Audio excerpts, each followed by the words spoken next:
Le Talk iPhone. Jérôme Colombin, François Sorel. Salut à toutes et à tous et bienvenue dans ce rendez-vous unique que vous propose la chaîne Techno. C'est le Talk iPhone, le rendez-vous qui régulièrement sur le web vous tient au courant de toute l'actualité de l'iPhone, de l'iPod et de l'iPad. Et à mes côtés, Jérôme Colombin, bien sûr. Bonjour mon cher Jérôme. Salut François et bonjour à tous, rebonjour, oui nous sommes de retour, le Talk iPhone refait son apparition après un petit break. Oui, alors c'est vrai que le mois de janvier n'a pas croulé sous les Talk iPhone, on est d'accord, et vous saviez, nous avons une bonne raison, c'est que le mois de janvier pour la chaîne Techno, donc pour Jérôme et moi, on était à la plage. Voilà, a été quand même un peu chargé, Jérôme était à la plage, moi j'étais au ski, et donc voilà. Non, plus sérieusement, il y a eu le CES de Las Vegas qu'on a couvert, donc ça nous a pris pas mal de temps, et c'est vrai que bon, vous pouvez regarder toutes les vidéos du CES justement sur le site de la chaîne techno.com. Le Mobile World Congress qui arrive là dans quelques jours, Jérôme. Oui, très bientôt. Et donc on s'est dit que c'était un peu compliqué là pour le Talk iPhone, mais ça y est, c'est reparti. Hein.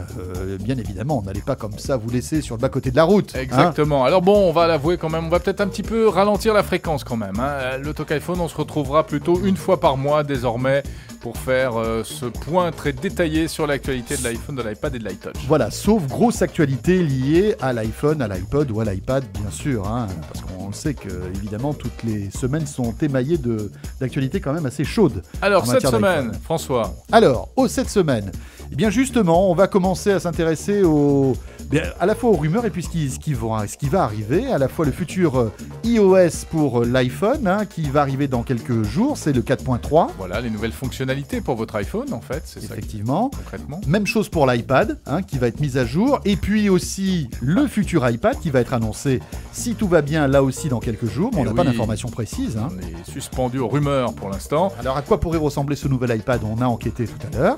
On va parler également de la presse française et de ses rapports avec l'iPhone, l'iPad et Apple d'une manière générale, avec même un petit cadeau pour les auditeurs du Talk iPhone, vous verrez tout à l'heure. Encore des cadeaux? Mais attends, on a offert plein pour les 1 an et on continue. Eh oui. On va à la ruine, chers amis.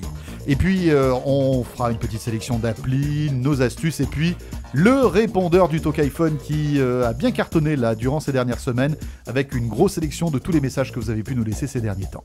Voilà, c'est le Talk iPhone numéro 29 et c'est parti. Voilà, et pour commencer ce Talk iPhone, comme promis, voici vos premiers messages sur le répondeur du Talk iPhone. Rappelons comment vous pouvez laisser vos messages, Jérôme. Eh bien, c'est tout simple. Vous prenez votre iPhone, oui. Vous lancez le dictaphone, vous enregistrez votre message, voilà, tout va bien. J'adore le Talk iPhone, c'est très sympa. Et vous envoyez ça à l'adresse contact@lachaînetechno.com. Ou répondeur@lachaînetechno.com. Oui, c'est mieux, tu as raison, je l'ai oublié. Les deux fonctionnent. Répondeur@lachaînetechno.com, c'est mieux. Laissez-nous vos messages. Voici ce qu'on a pu récolter ces derniers temps. Bonjour Jérôme, bonjour François, bonjour à tous les auditeurs du Talk iPhone, Vincent de Landerneau dans le Finistère. Donc j'appelais pour vous faire partager une fonction cachée de l'iPhone que j'ai découverte il y a un petit bout de temps maintenant et que je trouve absolument fantastique. C'est l'activation des émoticônes, appelés emoji sur l'iPhone. C'est une fonction qui existe surtout pour les pays asiatiques apparemment, mais qu'on peut débloquer par une petite manipulation assez simple. Donc ça permettra d'égayer vos SMS et vos mails avec des petites émoticônes très sympathiques et à foison. Donc ça se passe il faut d'abord télécharger une application que l'on trouve sur l'App Store qui s'appelle pMessenger LE pour Lite Edition. Elle est gratuite, donc c'est pMessenger LE, P-M-E-2-S-E-N-G-E-R, plus loin LE. Vous la téléchargez, vous la lancez. Ensuite, dans cette application, vous allez dans les réglages qui se situent en bas à droite et vous activez Emoji. Une fois que c'est fait, vous quittez pMessenger. À ce moment-là, vous allez dans les réglages de l'iPhone, vous allez dans l'onglet Général, puis International, puis Clavier, et une fois que vous êtes dans Clavier, vous faites Ajouter un clavier, et dans les claviers, vous choisissez Icône Emoji. Donc là, ça vous a rajouté un clavier sur l'iPhone. Donc maintenant, dans les mails, les SMS et partout où le clavier virtuel apparaîtra, il y a un petit globe qui se place à gauche de la barre espace. Et quand vous cliquez dessus, ça fera apparaître les emojis. Alors maintenant, vous pouvez supprimer pMessenger qui ne vous a servi qu'à l'activation de cette petite fonction. Et il suffit maintenant, tout bêtement, d'aller dans un SMS, dans un mail, et vous verrez, c'est vraiment très très sympathique. Ça change vraiment la manière d'envoyer des messages. Bonjour François et Jérôme, c'est Sébastien de Vichy et j'ai une astuce pour tous les mélomanes qui nous écoutent. En fait, pour ceux qui aiment bien écouter les musiques, notamment depuis YouTube, mais la vidéo les importe peu par rapport à cette musique, eh bien il y a un site internet qui nous permet d'écouter directement, en fait uniquement le son d'une vidéo YouTube. Ça s'appelle music.me, alors c'est pas très simple en fait comme écriture, c'est myousic.me. Et quand on est donc sur ce site internet, eh bien, il suffit de rechercher en fait la musique qu'on veut et on pourra donc directement l'écouter sans regarder la vidéo. Ça va sur YouTube et puis sur d'autres bases de données. Et en plus, on peut aussi l'enregistrer sur la page d'accueil, hein, comme avec quand on veut enregistrer une page web, on clique sur le petit plus d'en bas et on fait ajouter à la page d'accueil. Et comme ça nous fait quasiment une sorte d'application. Et on peut aussi gérer des playlists. C'est assez pratique. Voilà, encore merci pour ce magnifique Talk iPhone. Au revoir. Bonjour le Talk iPhone. Alors c'est Vincent de Cagnes. Et je voulais savoir si c'était possible de payer sur l'App Store les applications avec le forfait de la carte SIM donc. Et non par carte bleue ni par chèque iTunes, juste par carte SIM. Bon bah voilà, je voulais savoir si c'était possible. Au revoir, merci. Alors Vincent veut payer avec son iPhone. Qu'est-ce qu'on lui répond, François ? Eh bien, qu'il peut payer aussi sur la chaîne Techno en nous laissant évidemment ses chèques et je sais pas moi, tout son argent à l'adresse suivante. Non, c'est pas sympa. Répondeur non, c'est pas possible. Non, c'est pas vrai. Payer. Non, mais attends. Cela dit, c'est une question très intéressante que nous pose Vincent. Oui, payer. Avec son compte, si tu veux, on va téléphonique, dire téléphonique, son forfait téléphonique des applis iPhone, ça serait une bonne idée. Ça serait une bonne idée, mais malheureusement, ce n'est pas possible. Et Vincent. non, puisque Vincent, voilà, le monde est ainsi fait. Il y a d'un côté les opérateurs et de l'autre côté Monsieur Apple. Et dans les deux cas, ces gens-là ne sont pas partageurs. Tout est bien compartimenté. Hein. Exactement. Voilà. Alors, je suis persuadé que les opérateurs aimeraient bien justement pouvoir, avec l'argent qu'on laisse aux opérateurs, pouvoir justement payer ces applis iPhone, mais Apple, comme tu l'as dit, interdit tout ça. Puisqu'on est dans le paiement, je voudrais signaler une petite news. Ces derniers jours est sorti un accessoire lancé par le groupe de paiement Visa Mastercard. Alors cet accessoire, c'est quoi ? Eh bien, c'est un gadget que vous pouvez brancher sur votre iPhone et qui vous permet d'effectuer des paiements sans contact. Le sans contact, le fameux NFC, vous savez que ça, tout le monde a ça sur les lèvres en ce moment, les opérateurs, les constructeurs aussi. Peut-être d'ailleurs que cette année 2011 verra le départ du NFC, on va dire à grande échelle, parce qu'il y a déjà pas mal d'expérimentations, à Nice notamment, il y en a eu aussi dans l'Est de la France. Voilà, on peut acheter son pain, ses cigarettes. Tout à fait, vous allez à l'hypermarché du coin, au lieu de sortir votre carte bancaire pour payer votre caddie, là vous tendez votre téléphone et puis voilà. C'est pour les distributeurs de boissons aussi, c'est sympa. Effectivement. Ça, hein. Les petits paiements, des micro-paiements. Donc ça va se développer et voici donc cet accessoire qui permet de transformer votre iPhone en porte-monnaie électronique. Bon, c'est un peu mouse costaud quand même le truc. Hein. Bon, c'est pas forcément une bonne idée. Je sais pas qui sera prêt. C'est un tulle design quand même ce truc-là. Hein. Ouais, voilà. Je sais pas qui sera prêt à mettre un truc comme ça sur son iPhone simplement pour effectuer des micro-paiements. Mais bon, ça a le mérite d'exister. D'autant que Jérôme, on murmure que l'iPhone 5, qui devrait sortir dans les mois qui viennent, les 6 mois à venir, on va dire, pourrait intégrer la technologie NFC. Exactement. Dans l'appareil. Voilà. Donc plus besoin de coque à rajouter, etc. Exactement. Il y a déjà des téléphones, alors pas des iPhones, mais d'autres marques sur le marché compatibles NFC, et il va y en avoir de plus en plus. Et c'est vraiment pratique. Au Japon, tu peux même rentrer chez toi avec ton téléphone. Ah oui, ça sert de clé. Tu n'as plus besoin de clé, tu mets ton téléphone devant la porte et paf, ça s'ouvre. C'est beau quand même, ils sont bien ces Japonais. Le Talk iPhone, toute l'actualité de l'iPhone et de l'iPod Touch. C'est la suite du Talk iPhone et on va maintenant se pencher sur la future version du logiciel de l'iPhone et de l'iPad, iOS 4.3. Alors, il faut dire qu'à l'heure où on enregistre, il n'est pas encore sorti, mais c'est vraiment qu'une question de jour. Et avec Laurent, Laurent qui est toujours très bien informé, va nous dire néanmoins ce qu'il y a dans cette iOS 4.3. Bonjour Laurent. Bonjour à tous. Alors, qu'est-ce qu'il faut attendre comme nouveauté avec cette nouvelle version du logiciel, Laurent ? Alors, l'iOS 4.3 en soi n'est pas une version majeure, c'est une version intermédiaire entre la 4 et la 5, dans laquelle Apple va ajouter quelques fonctionnalités. Alors, il y en a qu'on connaît de manière sûre et il y en a d'autres qu'on suppute. Donc, on va essayer de trier un petit peu les deux. Oui. La première qui est connue, c'est le fameux hotspot personnel qui va permettre de faire ce que certains faisaient avec des machines jailbreakées, à savoir d'utiliser son iPhone comme un point d'accès Wi-Fi, par exemple pour une tablette ou pour un ordinateur, en utilisant la 3G du téléphone. Bah ça c'est bien pratique et c'est vrai que c'est une fonction qui est présente sur des tas d'autres téléphones, notamment sous Android, et ça n'existait pas officiellement sur l'iPhone. Exactement, il n'y avait pas de possibilité de le faire. Il y avait la possibilité de relier par un câble ou via Bluetooth, mais c'était toujours avec un ordinateur. Là, on peut imaginer notamment l'utilisation avec l'iPad. D'autres fonctionnalités ? Oui, alors juste, on notera sur celle-ci qu'il ne faut pas s'attendre à ce que ça soit gratuit, puisque ça va être dans les mains des opérateurs qui proposeront le forfait adéquat ou l'option adéquate qui va permettre d'utiliser cette option, comme aujourd'hui on peut déjà utiliser l'option Internet Everywhere, etc. chez Orange ou d'autres opérateurs pour utiliser son iPhone en modem. Ouais, ça aurait été trop beau. Sinon, autre chose, c'est un peu plus anecdotique, mais du côté des SMS, toujours pas l'accusé de réception que certains demandent depuis des années, mais la possibilité de choisir d'être prévenu de l'arrivée d'un SMS 1, 2, 3, 5 ou 10 fois. Un contrôle parental sur Ping, le réseau social. Donc on sait qu'il y a beaucoup de contrôles parentaux qui peuvent être positionnés. Celui-là n'existait pas, il va être ajouté.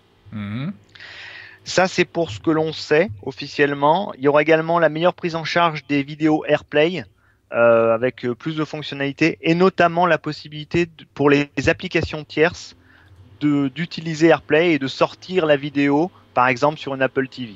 On sait aussi que l'iPhone 3G et l'iPod Touch de première et deuxième génération n'auront pas droit à cette mise à jour, a priori. Donc ça veut dire qu'ils vont rester au 4.2.1.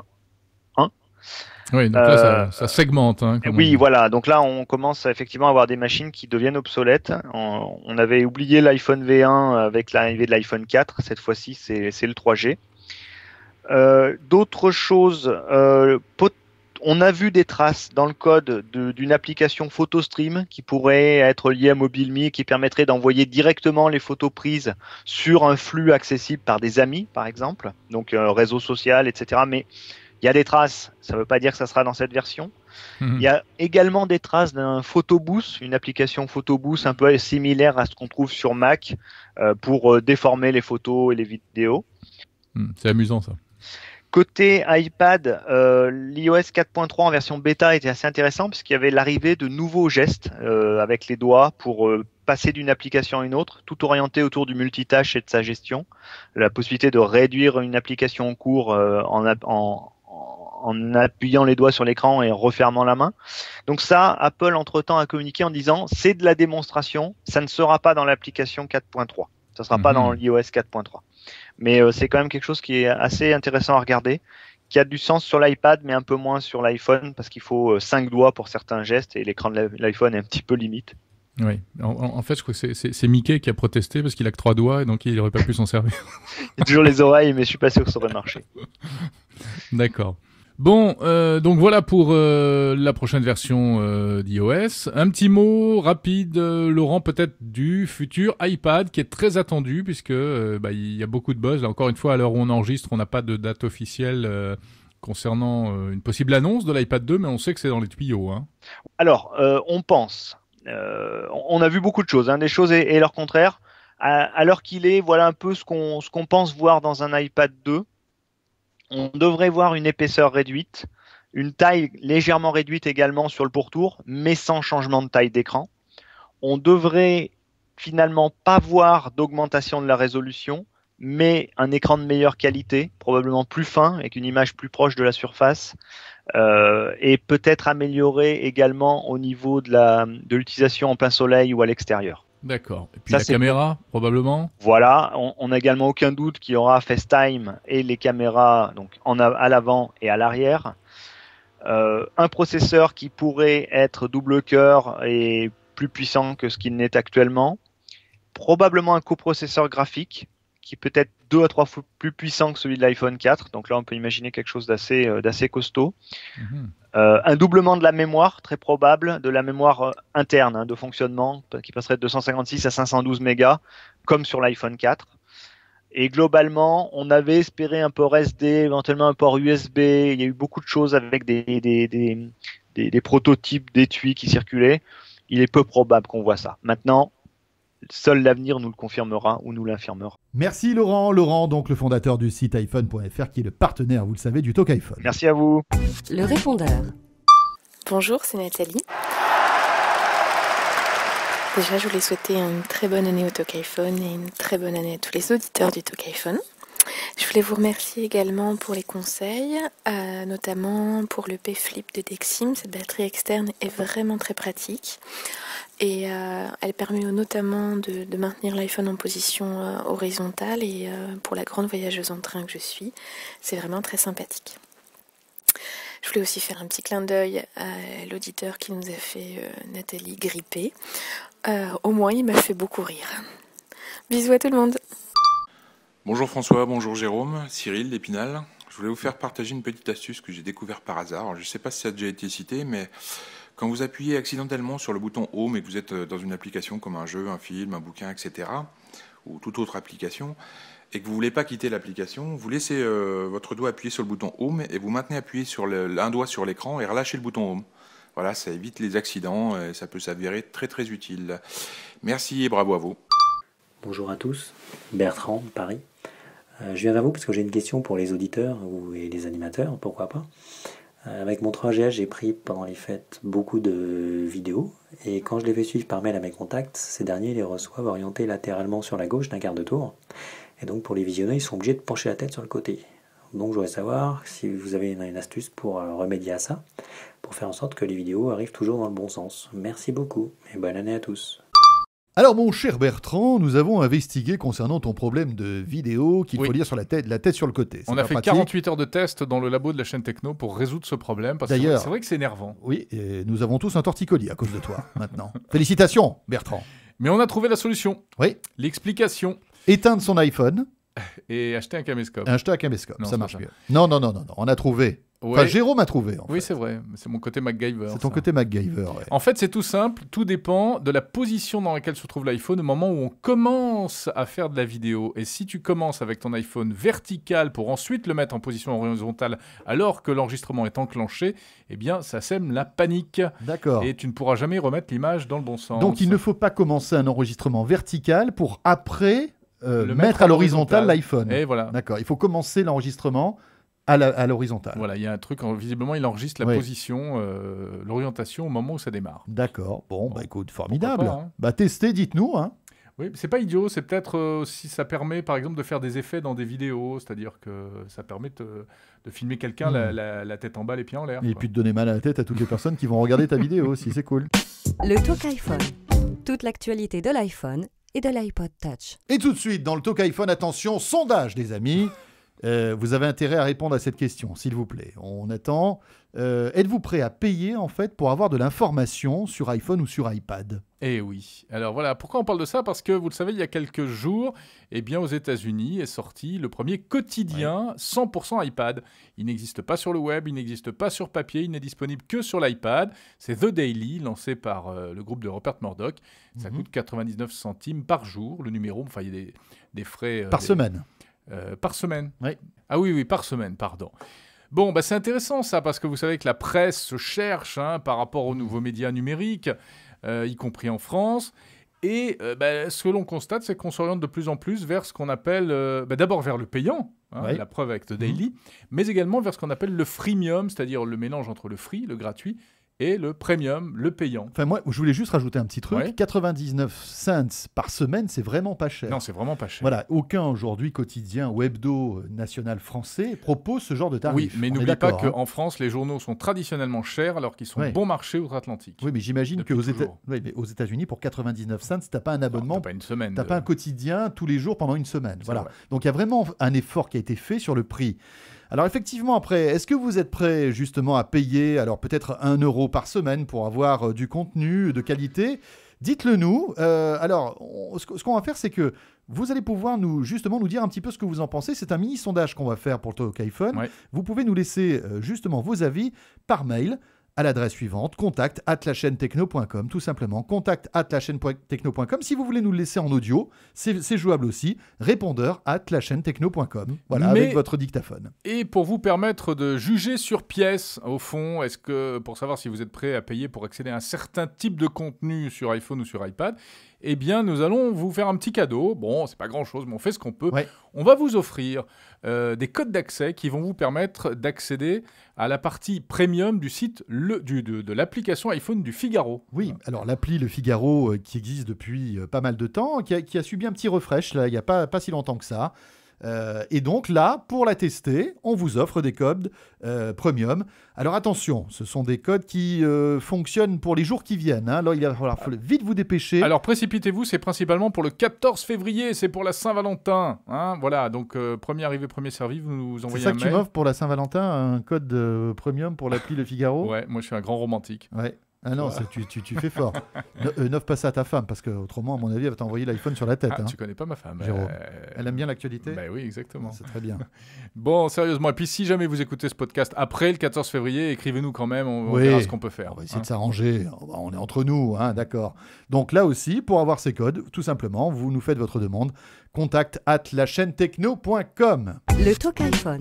Jérôme Colombin, François Sorel. Attention Jérôme Colombin maintenant, c'est l'heure de nos applis coup de cœur, ou en tout cas des applis qui sortent un petit peu de l'ordinaire et qui sont parfois amusantes. Alors qu'est-ce que tu as choisi pour nous ? Moi, je voudrais vous parler des applis qui permettent de stocker ses mots de passe. Parce que, on est tous aujourd'hui obligés de conserver des dizaines de mots de passe pour nos activités numériques diverses et variées. Alors... Tu vas donner ton mot de passe, donc c'est jérômecolombin.com. Voilà. Je vais vous communiquer mon mot de passe officiel. Non, il y a une application très connue que vous pouvez télécharger qui s'appelle One Password Pro.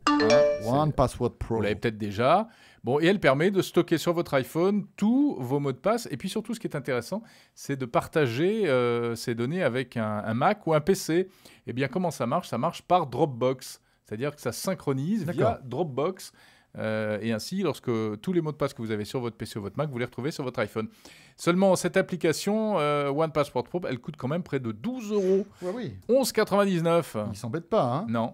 Alors moi, j'en ai repéré une autre que j'aime bien et qui s'appelle MyKeyPass. Et en fait, ça correspond à un logiciel que j'utilise personnellement depuis de très très longtemps, qui est le KeyPass. Le logiciel s'appelle KeyPass, K2EPA2S. Et c'est pareil. Il conserve vos mots de passe et il les partage via Dropbox. Très pratique. Et il coûte, lui, seulement 79 centimes. Et ta mémoire là-dedans, Jérôme Colombin, tu sais que tu as un cerveau en théorie. Un m'en cerveau sers plus. avec des neurones qui te permet en théorie, grâce à des interconnexions neuronales, des interconnexions électriques, Oui. Synaptiques. voilà, qui te permettent en fait d'avoir ce qu'on appelle, c'est un truc de fou, c'est la mémoire en fait.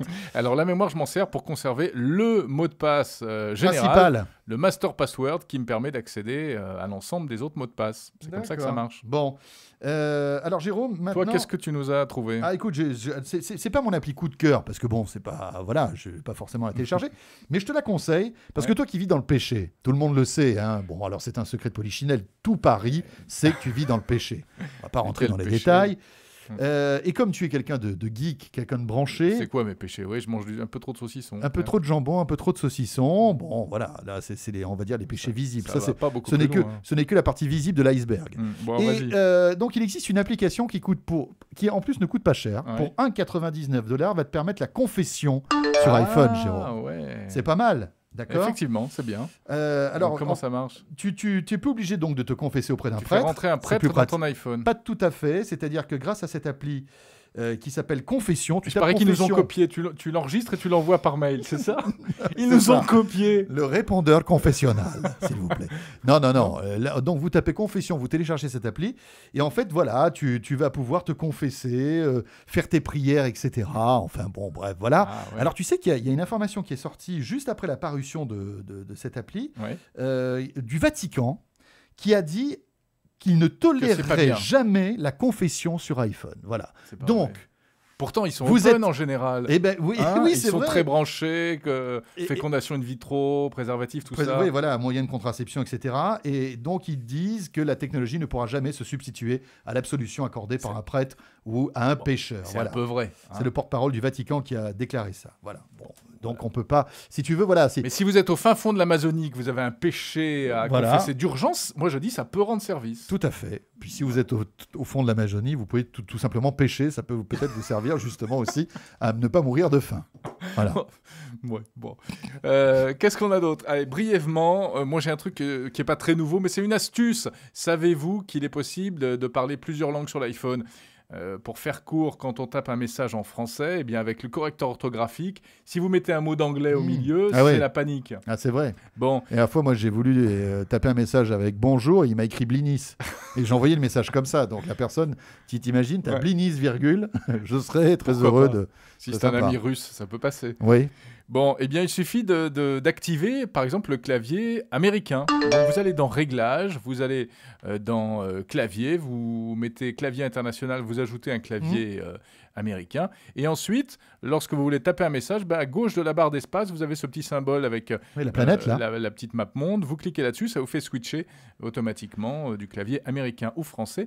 Et ça active aussi le dictionnaire approprié. D'accord. La correction orthographique qui va bien. Pas mal du tout, cette petite astuce. Ouais. Merci, Jérôme. Toi qui es parfaitement bilingue en plus. Oui, c'est vrai. D'ailleurs, and now, the répondeur. I am totalement subjugued. Bonjour, Stéphane de Seine-et-Marne. Je viens d'écouter le dernier Talk iPhone et vous avez vanté les mérites de l'application Viber. Eh bien moi, je voulais vous faire découvrir ou pas, selon si vous la connaissez déjà ou non, l'application Tango, qui reprend, si je ne me trompe pas, les mêmes choses que Viber, mais en rajoutant la vidéo et les multiplateformes, puisque l'application Tango existe aussi sur Android et un appel Tango depuis l'iPhone peut appeler un correspondant qui a Android. Voilà. Donc je vous laisse la découvrir et éventuellement nous la faire partager à tout le monde. Merci, au revoir. Alors bonjour à tous les auditeurs du Talk iPhone et à Jérôme et François. Aujourd'hui, je souhaiterais vous faire part d'une petite application pour iPhone 4 et iPod Touch 4e génération jailbreaké qui se nomme iGotya. I-G-O-T-Y-A. Cette application, c'est une sorte d'antivol pour votre iPod Touch 4e génération ou iPhone 4 qui consiste à, si vous avez mis un mot de passe pour déverrouiller votre iPhone, imaginons que vous le faites voler, le voleur va essayer de entrer un mot de passe. Imaginons que la personne soit assez bête pour mettre 400. Il va essayer de mettre 400. Et ça va lui marquer que votre mot de passe est incorrect. Et va prendre, si c'est un iPod Touch 4e génération, une photo avec la caméra frontale et vous l'envoyez par email. Mais si c'est un iPhone 4, il va non seulement vous envoyer une photo par email, mais aussi sa localisation. Bonjour, Gilles de Grenoble. Je souhaiterais savoir s'il existe une station d'accueil ou alors des haut-parleurs qui fonctionnent sur 12 volts. Car je suis chauffeur routier, j'utilise souvent mon iPhone à partir du camion et j'aimerais savoir, ou alors des haut-parleurs indépendants et savoir s'il en existe, si ça existe. Merci, au revoir. Ah, Gilles qui nous écoute depuis son camion et qui nous laisse des messages. J'espère pas en roulant, parce que c'est pas sérieux. J'ai l'impression qu'il roulait là. Voilà, on salue tous ceux qui nous écoutent en roulant. Ouais. Et ils sont nombreux. En skateboard, voilà. En roller, en char à voile, etc. Bon, alors Jérôme, question intéressante de notre ami Gilles. Hein, et alors comme toi, parce que encore une fois, je vais dévoiler un pan de la vie privée de Jérôme Colombin. Après Jérôme Colombin a deux passions, les nouvelles technologies et l'électricité. Et Jérôme adore en fait démonter tout ce qui est électrique. Je peux vous le dire, il a même son petit fer à souder toujours sur l'oreille. C'est vrai, entre les dents. Voilà. Alors, est-ce que tu peux aider notre Gilles ? Oui, alors pour être franc, j'ai pas en tête de référence de Doc iPod. Faudrait que je consulte mes catalogues. Voilà, c'est ça. T'aurais pu quand même regarder dans tes millions de références. Je ne sais pas s'il y a des docks qui marchent en 12 volts. En revanche, Gilles, sais-tu qu'il y a des adaptateurs qui te permettent maintenant d'avoir du 220 volts à partir d'une prise allume-cigare. Eh oui. Ah, d'accord. Donc ça transforme le 12 en 220. Ouais, et ça, faut le faire, parce que si tu te rappelles tes cours de physique... c'est pas compliqué, c'est pas facile à faire. C'est pas facile à faire. Mais d'accord. Et ça coûte cher, ce genre d'adaptateur, monsieur l'électricien ? Ça coûte pas très cher. Non. Et il y a également des docks iPhone qui marchent sur pile. Ah, bah oui, ça c'est vrai, effectivement. Voilà. Donc voilà, Gilles, c'est pas tout à fait peut-être la réponse que tu attendais, mais il y a quand même pas mal de choses. Alors, en ce qui concerne les fusibles, si vous constatez chez vous... Merci, Jérôme. Merci beaucoup. Merci. Ah oui, pardon. On va y aller là, et puis de toute façon, on regarde. On va éteindre la lumière, justement, puisque le Talk iPhone est terminé. Bon, c'est presque fini. Oui. On était très heureux de vous retrouver cette semaine. Vous nous avez manqué pendant toutes ces semaines. Oui, absolument. Donc on va essayer de revenir très prochainement pour un nouveau Talk iPhone. On va aller faire un tour, on vous l'a dit, au Mobile World Congress de Barcelone, où on aura plein de news concernant les mobiles et notamment évidemment l'iPhone, l'iPad, les tablettes, etc. À voir évidemment sur le site www.lachaînetechno.com. Pour tous ceux qui ne le savent pas, vous pouvez nous suivre sur ce site lachaînetechno.com. Salut à tous, on se retrouve donc très vite pour un nouveau Talk iPhone et puis n'hésitez pas à nous laisser vos messages sur le répondeur @lachaînetechno.com. Salut à tous. Ciao, portez-vous bien, à bientôt. Le Talk iPhone. Jérôme Colombin, François Sorel. Bon, alors Jérôme. Jérôme. C'est ce qu'on appelle le tethering, hein, c'est ça? Je ne sais pas certain. C'est pas ça le tethering? Faudra couper ça. Bon, ok, on coupera. Si, je pense, mais je suis pas si sûr que ça.